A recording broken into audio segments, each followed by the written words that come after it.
Bab ke-56, berlian yang akan dijaga. Belum lagi tangan itu sampai di pipi Rizka, Pak Bagas sudah terlebih dahulu memukul tangan yang hendak menampar Rizka hingga perempuan itu kaget dan menarik lagi tangannya. Bodyguard yang berada di belakang kami langsung gerak cepat membuat barisan di depan kami. "Jaga kelakuanmu," ucap Pak Bagas pada perempuan itu. "Mohon maaf semuanya, terutama kamu, Riz. Maaf atas kelakuan calon istri saya," ucap Pak Bagas. "Kami permisi dulu." Pak Bagas menarik paksa tangan perempuan itu walaupun perempuan itu terus memberontak. "Bagas, kamu sudah salah. Kamu sudah sia-siakan berlian demi sampah yang sudah kamu buang lalu kamu pungut kembali," ucap Tristan. "Berlian itu akan aku jaga sekarang," lanjut Tristan. Pak Bagas tak menggubris ucapan Tristan. Dia terus melangkah dengan perempuan itu. "Kamu gak apa-apa, Riz?" tanyaku. "Enggak, biasa aja. Udah move on," sahut Rizka. "Berarti nggak Jeti ke salon?" "Jeti dong. Sekali-kali biar kayak perempuan seutuhnya." "Ilham, kamu sama Om Yaks, kita cari baju buat kamu," ajak Tristan. Sementara anak-anak sudah dibawa oleh Bude Ratmi dan Birati ke area playground. Untung saja anak-anak sudah pergi duluan tadi. Coba kalau tidak, mereka akan nonton yang belum saatnya mereka lihat. Aku kemudian melanjutkan menuju ke salon, menemani Rizka sekaligus suamiku. Selama di salon, aku terus memantau keadaan anak-anak melalui video call. Bodyguard juga dibagi menjadi 2 tim. Satu tim untuk berjaga di playground, satu tim ada di depan salon. 2 jam kemudian kami semua berkumpul di restoran. "Udah dapat baju buat Ilham belum?" tanyaku pada Tristan. "Udah, dia nolak tadi tapi aku paksa. Ilham juga udah belikan adiknya baju." "Bener kan Ilham?" "Iya, Om, nanti Ilham ganti uangnya Om yang tadi buat bayar," ucap Ilham. Mendengar ucapan Ilham, Tristan tergelak. "Sombong juga sekarang kamu. Aku lupa kalau kamu sudah jadi miliarder." "Gue bukan begitu maksudku," ucap Ilham. "Aku hanya tidak mau berhutang. Kata bapak, jauhi yang namanya hutang. Kalaupun uang hadiahnya tidak jadi, nanti aku pasti membayarnya walaupun dengan cara mencicil." "Om, hanya bercanda," ucap Tristan. Tristan kemudian mengacak rambut bocah itu. "Kamu tidak usah menggantinya. Anggap itu hadiah dari Om karena sudah menemukan si kembar," lanjut Tristan. "Tapi baju yang tadi dibeli mahal sekali Om. Satu potong baju harganya ada yang 1 juta. Lupakan soal harga baju. Kita makan sekarang."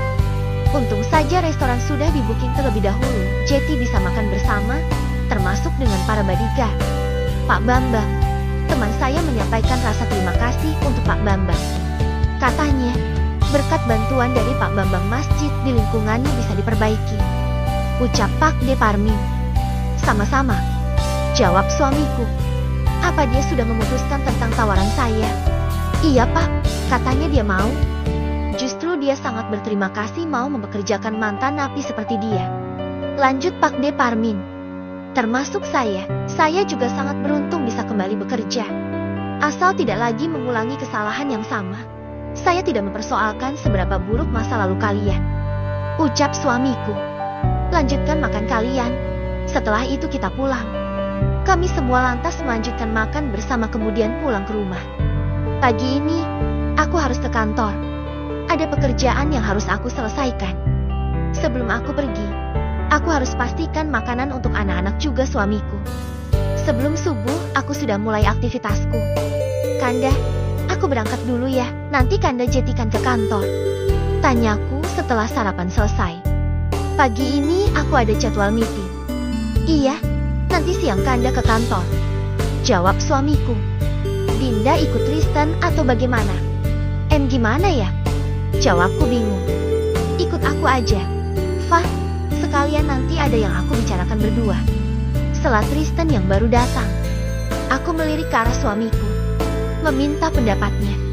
Aku sadar posisiku adalah seorang istri, tidak patut rasanya jika aku harus satu mobil dengan laki-laki lain. Ya walaupun Tristan adalah cucuku. Tristan sudah izin tadi. "Dinda pergilah dengan Tristan, enggak apa-apa," ucap suamiku. "Tuh kan Fa, udah diizinkan sama kakek." Lagian mana berani aku macam-macam sama kamu. Berarti kalau bukan sama aku, kamu macam-macam ya? Enggak dong. Biarpun aku tampan dan mempesona, aku masih dalam jalan yang lurus. Ya kali kalau belokan kamu tetap lurus. Aku bikin jalannya lurus, Fa. Enggak ada belokannya. Sahut Tristan. Kalian mau berangkat enggak? Katanya mau berangkat pagi. Ini malah masih bahas jalan lurus. Besok aku kasih kalian proyek jalan tol mau? Ujar suamiku. Asal sama Rista proyek apapun Tristan siap. Apalagi kalau proyek ke kawah, lebih siap lagi Tristan. Jawab Tristan menggebu. Dasar Tristan, bisa aja jawabnya. Memang dia cocok sama Rizka. Cocok sama-sama absurd. Aku tunggu di mobil ya, Fa. Ucap Tristan lagi. Oke. Aku kemudian duduk kembali di samping suamiku, menyesap teh yang masih tersisa. Kanda nggak takut aku pergi sama Tristan? Kenapa mesti takut? Apa yang perlu ditakutkan? Sebel deh. Masa iya Kanda nggak punya rasa cemburu? Sekali-kali aku pengen suamiku cemburu, biar ada gregetnya gitu. Dinda lucu. Masa iya Kanda harus cemburu sama cucu sendiri? Kanda 1000% percaya sama Dinda. Sekarang Kanda balik tanya, apa Dinda tidak pernah cemburu sama Kanda? Cemburu? Kanda, Sika, siapa yang mau sama aki-aki? Kecuali aku. Jangan salah, kalau Kanda open order, antrian wanita yang mau sama Kanda panjangnya bisa melebihi antrian sembako. Sombong sekali aki-aki ini. Ngomong-ngomong yang antri nenek-nenek kan? Loh jelas bukan, balita malah. Gurau suamiku. Sudah sana, berangkat ke kantor. Itu Tristan pasti nungguin. Ucapkan mantra dulu, pintaku pada suamiku. Sika, dasar istri manja. I love you, Dinda sayang. Ucap suamiku. Love you too, aki-aki sayang. Jawabku manja. Aku kemudian beranjak kemudahan mencium taksim punggung tangan suamiku. Berangkat dulu ya. Assalamualaikum. Pamitku. Waalaikumsalam. Aku kemudian berjalan menuju ke teras. Di sana mobil Tristan sudah siap. Kubuka pintu belakang mobil, kemudian kuhempaskan bobot tubuhku. Sesuai aplikasi ya, Kak. Celetuk Tristan. Ya Allah, Fa. Kursi depan kosong loh. Kenapa pilih di belakang? Beneran. Aku ngerasa udah kayak driver ojek online. Keluh Tristan. Aku tersenyum dengan keluhan Tristan. Lagian masih nggak enak aja. Masa aku duduk di sampingnya? Berasa gimana gitu. Nanti tempat itu buat Rizka. Sahutku sekenanya. Ayo jalan. Tristan kemudian melajukan mobilnya, membelah kabut yang masih hadir menyapa. Fah, sebenarnya aku itu mau tanya sama kamu. Barangkali Rizka pernah curhat tentang perasaannya sama aku. Ucap Tristan. Jadi kamu meminta aku untuk ikut sama mobil kamu cuma gara-gara mau tanya hal ini? Tanyaku heran. Iya. Habisnya aku tanya kakek malah disuruh tanya sama kamu. Sahut Tristan. Aku pengen serius sama Rizka. Fa, kira-kira dia mau nggak ya? Jadi, kamu beneran suka sama Rizka? Astaga Fa, dari dulu aku ngomong suka sama Rizka emangnya dikira bohong. Serius? Fa, serius? Aku kira cuma bercanda. Masa ia ngomong cinta buat bahan candaan? Ya enggak lah. Aku serius sama Rizka. Aku mau Rizka yang jadi pendamping hidupku. Lanjut Tristan. Aku manggut-manggut mendengar penuturan Tristan. Dulu juga Pak Bagas ngomong persis seperti itu sama Rizka. Bahkan mereka tinggal beberapa bulan lagi menikah. Tapi nyatanya Pak Bagas kembali lagi sama mantannya yang menurutnya lebih cantik dibanding Rizka. Jelas kok pada Tristan. Jangan samakan aku sama Bagas dong. Fa, aku mau Rizka Jeti yang terakhir untukku. Buatku Rizka itu cantik, tanpa makeup, apa adanya. Lanjut Tristan. Aku juga mengakui kalau Rizka sahabatku memang cantik. Kulitnya putih bersih walau tanpa riasan. Paling banter dia hanya pakai bedak sama lipstik. Itu pun pakai warna yang kalem. Diajak curhat malah bengong. Protes Tristan. Maaf. Jawabku kaget. Mau kamu aku gimana? Aku cuma mau tahu perasaan Rizka sama aku. Fa. Jawab Tristan. Kalau dia benar-benar gak ada perasaan sama aku, ya udah mungkin takdirku cuma sebatas teman sama Rizka. Cuma pengen tahu isi hati Rizka aja. Tanyaku ulang. Iya, tapi jangan bilang aku yang suruh tanya. Biar dia jawab yang benar-benar jujur. Jawab Tristan.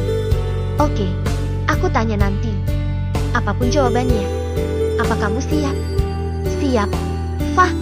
Obrolan kami berakhir saat mobil memasuki depan rumah Rizka. Terlihat Rizka sudah duduk di depan teras. Wow, tumben Nyonya Hendromoyo nebeng. Mobilnya kemana? Kalimat pertama yang diajukan Rizka saat membuka pintu mobil Tristan. Jangan di depan deh.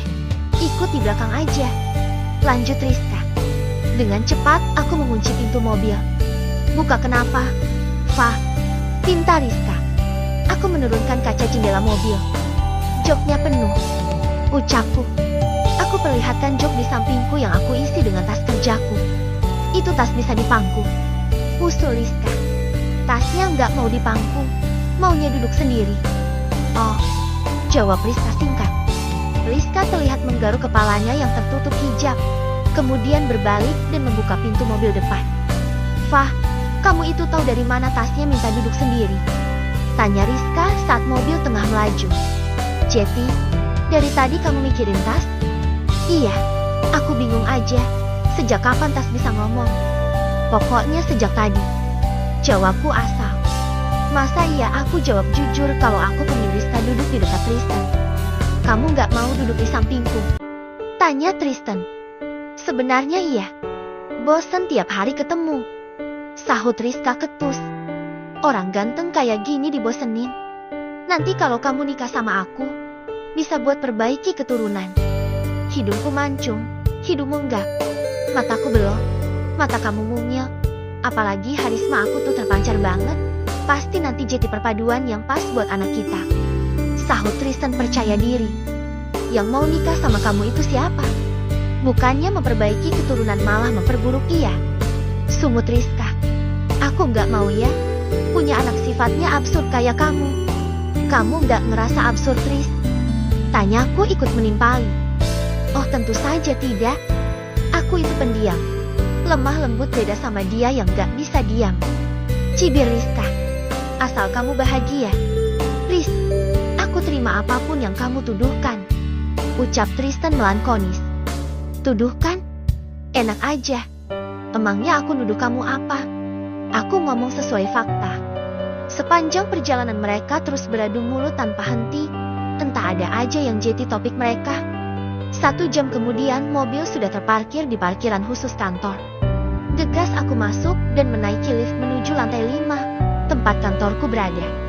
Tepat pukul 12 siang, suamiku menyusulku ke kantor, pas sekali dengan jam makan siang.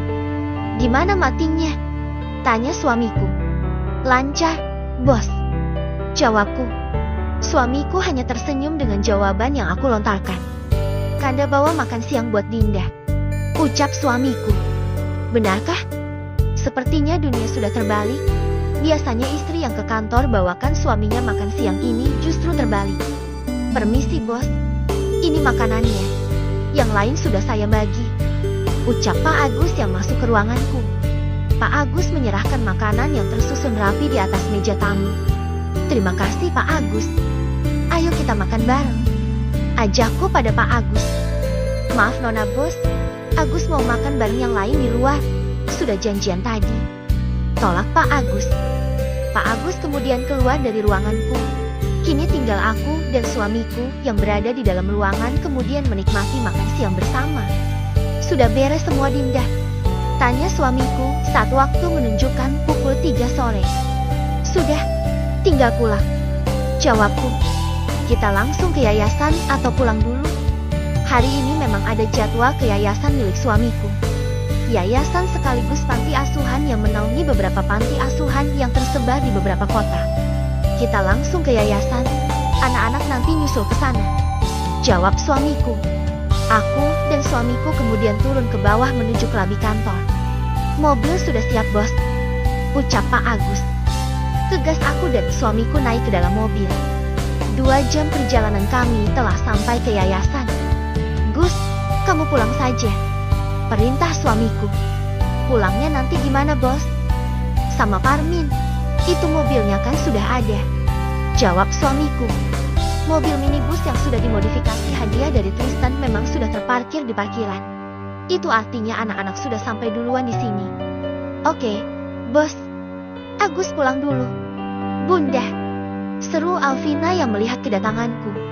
Aku menyambutnya dengan memeluk dan menciumnya. Arthur mana? Tanyaku pada Bilati yang berjalan di belakang Alvina. Di dalam nyonya, bermain dengan anak-anak yang lain. Jawab Bilati. Mainan yang sudah di dalam dus enggak lupa dibawakan? Enggak lupa nyonya. Sudah dibagi juga sama anak-anak. Selamat sore, Bu Seva. Sapa Pak Cahyo, pimpinan dari yayasan ini.